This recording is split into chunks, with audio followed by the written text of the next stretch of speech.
Assalamualaikum warahmatullahi wabarakatuh. Perkenalkan, nama saya Rahmawati Novitasari dari Prodi Fisioterapi NIM 2010301147. Di sini saya akan merisum tentang sistem saraf. Apa sih yang dimaksud dengan sistem saraf? Sistem saraf adalah jaringan kompleks yang berperan untuk mengatur setiap kegiatan dalam tubuh. Saraf sendiri terdiri dari dua sel saraf. Yang pertama adalah neuron, yang kedua adalah neuroglia.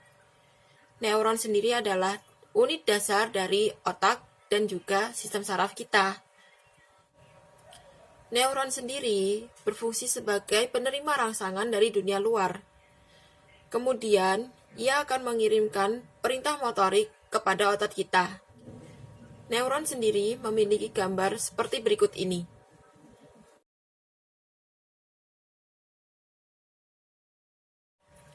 Struktur neuron yang pertama yaitu adalah akson. Akson adalah struktur panjang dan tipis, yang mana tempat potensi aksi dihasilkan, yaitu pada bagian transmisi neuron. Setelah inisiasi, potensi aksi akson akan turun. Hal ini tentu menyebabkan pelepasan neurotransmitter. Lalu, bagian yang kedua yaitu adalah dendrit. Dendrit sendiri adalah bagian penerima akson. Dendrit sendiri tugasnya menerima input sinaptik dari akson. Jumlah total input dendritik akan menentukan apakah neuron akan menembakkan potensi aksi. Lalu yang ketiga ada badan sel. Badan sel sendiri terdiri atas inti sel dan sitoplasma. Badan sel sendiri berfungsi untuk mengatur setiap kegiatan dalam sel saraf, yaitu neuron. Lanjut pada neuroglia. Neuroglia sendiri merupakan supplier nutrisi dan juga proteksi bagi neuron. Dan neuroglia sendiri merupakan unsur seluler dari susunan saraf yang tidak mengantarkan sistem saraf. Fungsi dari neuroglia sendiri yang pertama adalah menyediakan nutrisi bagi sel saraf. Lalu yang kedua, mempertahankan keseimbangan tubuh. Yang ketiga, membentuk selubung mielin. Lalu yang keempat yaitu berpartisipasi dalam transmisi sinyal sistem saraf. Berikut ini merupakan struktur dari neuroglia. Yang pertama ada mikroglia.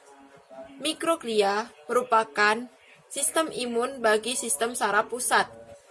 Mikroglia sendiri merupakan sel kecil yang bereaksi sebagai fagosit.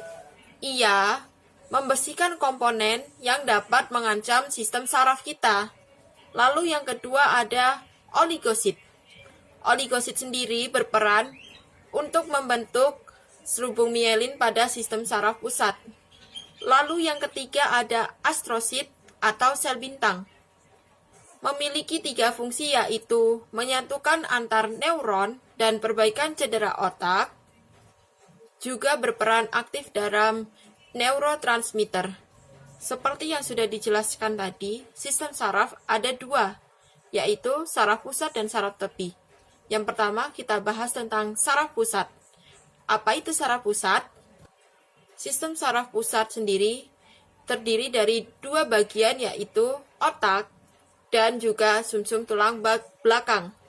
Sistem saraf pusat sendiri berfungsi sebagai pengendali utama pada sistem saraf tubuh kita. Pada sistem saraf pusat, gerakan dikendalikan secara sadar atau kita kenal dengan gerak refleks. Bagian-bagian dari sistem saraf pusat. Yang pertama ada otak.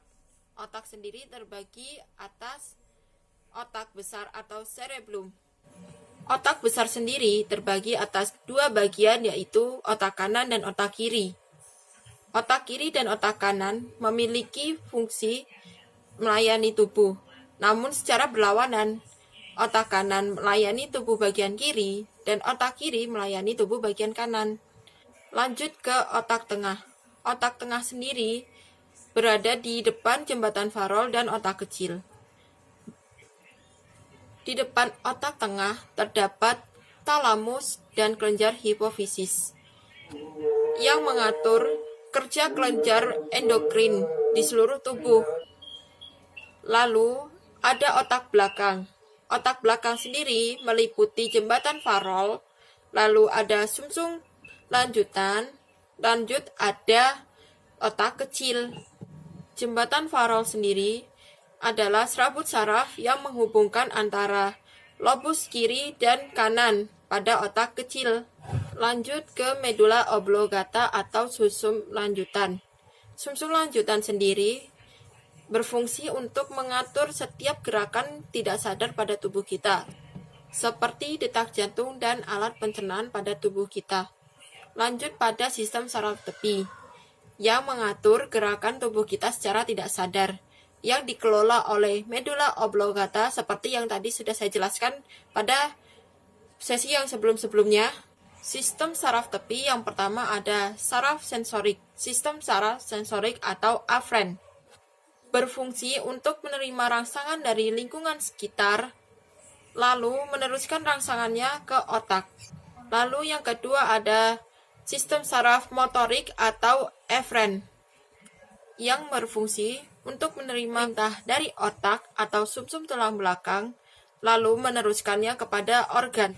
Sistem saraf motorik terbagi atas dua saraf, yaitu saraf somatik yang bekerja secara sadar dan saraf otonom yang bekerja secara tidak sadar. Contoh dari saraf somatik sendiri yaitu seperti kita sedang makan. Lalu yang kedua, saraf otonom itu seperti kita bernafas dan juga pada sistem pencernaan kita yang bekerja secara tidak sadar. Baiklah, sekian dari saya tentang risum materi saraf. Ada kurang dan lebihnya saya mohon maaf. Wabillahi taufiq wal hidayah. Wassalamualaikum warahmatullahi wabarakatuh.